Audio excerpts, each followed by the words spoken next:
Hey everybody, this is Robert People of robertpeople.com and you're listening to People's Court. Thanks for joining me. Today is Monday, December 17th, 2018. Hope everyone is having a good day and getting ready for Christmas. We're only about 8 days away from there, so if you haven't gotten your gifts yet, go get them.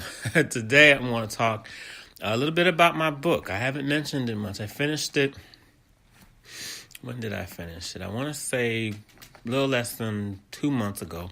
The book is titled Sellout. Sellout is available on my website, robertpeople.com. Be sure to check on there. Go there, click on books, and you'll see that plus my other 3 books, A Walk on Mars, A Walk on Mars 2, and Blowing Through the Jasmine. Those are the books I finished a few years back, but this was one I finished not long ago, and I've began the sequel to Sellout already, so that's in the works, and that should be done within the next few months and released as well. Sellout is, before I forget, if you would like a signed copy, quite a few of you have asked about a signed copy of the book. If you would like one, if you would like that as well, just send $15.99 to paypal.me/RobertPeople. Again, paypal.me/RobertPeople. No S on the end. Okay, $15.99, and that gets you a signed copy, and that will be sent off as soon as I get the response from you. As soon as that money's sent, then the book will be sent as well, or the very next business day. So, Sellout. What is Sellout about? Well, Sellout is about a young boy by the name of Calvin Gaines, and he is learning. He's learning about life in Baltimore City. And when I say learning about life in Baltimore City, I'm talking about racially. He's learning about basically what we have to deal with, what a lot of us have to deal with as far as race goes. And he's learning it from both his own family. Calvin is a young black kid, and he's learning it both from his family and from the white population as well. And of course, we know how the extremists in those in both races can be when they're going head to head, and that's what Calvin is facing a lot of. And he's also just not sure where to go. The story begins when he's about 9 years old. So this is when he's really being introduced to this, and he's being made to choose, basically. He's being made to pick sides, and Calvin doesn't want to do that. He's an intelligent kid, smart kid, but this is something that has him pretty stuck. Now, on top of this, a lot of he sees a lot of and hears a lot the stereotypes on both sides. He's getting a lot of that. He's treated in, the ways that, the way blacks are stereotyped, he's getting that as well. He's being told by his family, by those around him, white people have it against him. They hate him. They hate, all black people. White people are telling him, that he's a second, basically giving him the impression that he's a second-class citizen, so on and so forth. Now, Calvin is seeing a lot of evidence contrary to what both races are telling him. In other words, he's seeing that, all blacks are not, are basically not the way some whites view them, and the same thing for white people. However, Calvin's not having much success in basically going his own way with it. So later, there is also, actually not later, but during all this, there's a police officer by the name of Matthew Kirkland. And he is long story short, he's one of the good guys. He's someone who is on the side of right. However, when we're talking Baltimore City again, we know how some, especially in this day and age, especially with how some cops, especially white cops, have become more comfortable in themselves as far as how they treat the black population, the black community. He's surrounded. He works. A lot of his co-workers fall into that category, and Matthew is not okay with it at all. He's made his opinions known. He's made his voice heard, and they're not taking to it too kindly. Matthew does not want to give up, but some days he's basically had enough. It becomes too much after a while. Matthew wants to stand up for the black population, for those who are doing right. He doesn't like the stereotyping and everything else that goes wrong. He doesn't like his co-workers also berating black people before anything even happens, considering them as, or calling them criminals, thugs, and everything else. I mean, we all pretty much have heard a lot of this before, but that's what, Matthew stands up against, and he faces a lot of resistance. So once Calvin finds out that Matthew is having this issue, which is very similar to where he is, as far as wanting to stand up for what's right, but the people who you expect to be on your side get to a point where they're not anymore.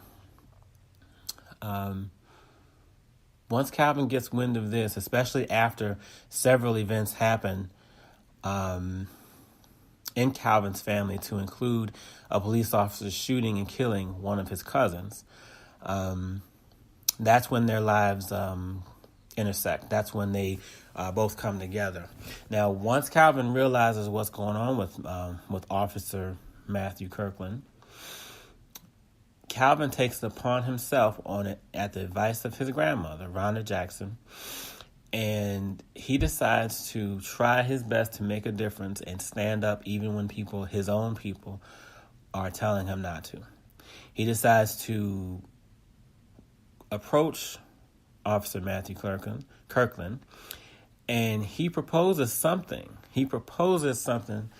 That he feels will solve both of their problems.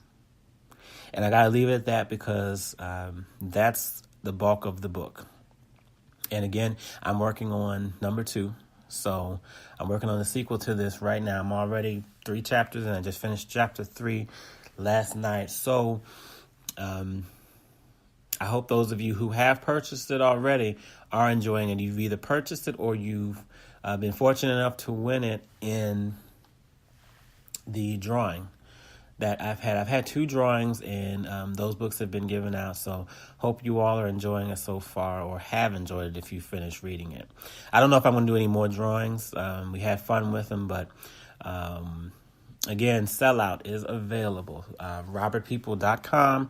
Click on books, and you'll see Sellout and my other 3 books on there as well. And again, if you would like to purchase a signed copy, that's $15.99 to Robert People under paypal.me/Robert People, no S at the end. Okay, so and that will get you a signed copy.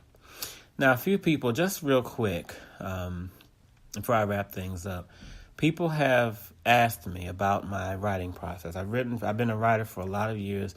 I write books, of course. I also write screenplays, and I do write poetry. And people have asked about my writing process. And really, it's all about, and I need to say this first, it's all about what works for you. Develop your own system. Take a little bit, and this is what I do, take a little bit from everyone. Learn. Be a student. That's the most important thing. Be a student. Always be a student. You can teach all day. You can teach as many people as you want, but never stop being a student, because that means you're always going to learn something new. Never close the door. And I see so many fellow writers do this. Once they reach a certain point where they think they know everything they need to know, they just shut that door and they're not looking to learn anything else. And we can always learn. Also, don't be looking to learn only from people who are better off than you. Keep your eyes open for everyone. We can learn so much from even those who are, let's say, not as far along as we are.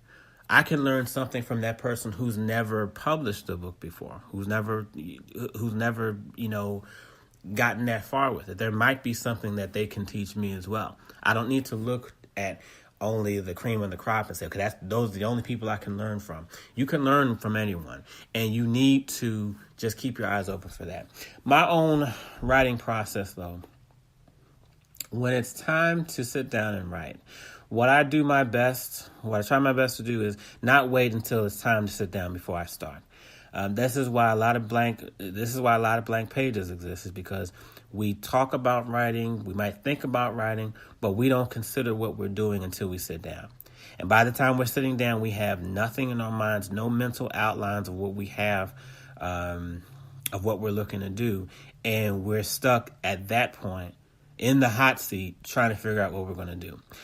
I go throughout the day and I'm constantly thinking about what I'm going to have, what my story is going to be about, the plot, what's the next thing that's going to happen, the characters. And one thing, I think one thing that trips up a lot of writers is how they work their characters.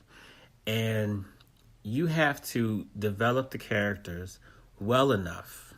You have to develop them well enough so that the people reading can feel like your characters are real people they've either met before or they could meet. Don't make them so one-dimensional. It's not the easiest thing to do, because you have to get really inside the mind of these characters in order to dissect them and really develop them so that they feel real. They don't feel like a story character. They don't feel like a book character or movie character, whatever you're working on. You have to really dig and develop these characters so well. And there's one exercise that people do at random on Twitter, I believe it is, where they ask a question. There are so many questions about characters. They say, okay, for example, what is one food your main character would never eat? And that gets you to think. What's one city your main character would love to visit but has never visited before? And you may think, well, if a story is going on in one particular city and it's not about anybody going anywhere, that's not going to be something you naturally think about, right?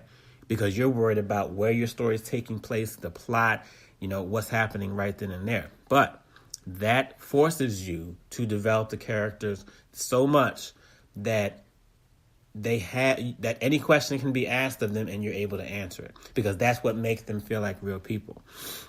One good example I can think of is on the television show Everybody Loves Raymond.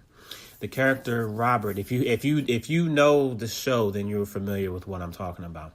But if you don't know, there was a character on the show by the name of Robert Barone, and he had this quirky thing where whenever he sat down to eat, he would always touch his chin. He would pick the utensil, touch his chin first before he would take the bite. Now, he didn't do it all the time, but sometimes he did that.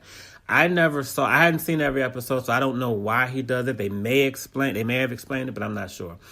But that's something that and we've seen shows like that where people have that quirk, that little quirky thing that they do, and it's like, why do they do that? And it just makes you, but it defines them. If you say it, it's like, oh, okay, got you, okay, understand. So develop your characters. Doesn't mean give them, a whole bunch of quirky things that don't make sense or don't fit in the story anywhere. But develop them enough to where, again, they feel like real people. And one way I test myself is if I'm writing about a certain character and I have to go look at my outline and I have to go back and see what this character, or to find something out about this character, that means I didn't develop them enough, or I don't know them well enough too. And you got to know your characters as well also. But there's so much I can go into detail about as far as my writing process and everything goes. But again, Sellout is available. RobertPeople.com. Click on books. You can find that book and my other books there as well. If you want to buy a signed copy, $15.99 at paypal.me/RobertPeople. Okay, and I thank you all so much for your support. A signed copy will be sent immediately. Thank you all for listening, for your support. I won't let you down. I hope you enjoy the book, and the next one is coming. So Thank you so much for joining me on People's Court. RobertPeople.com. Check it out. Until next time.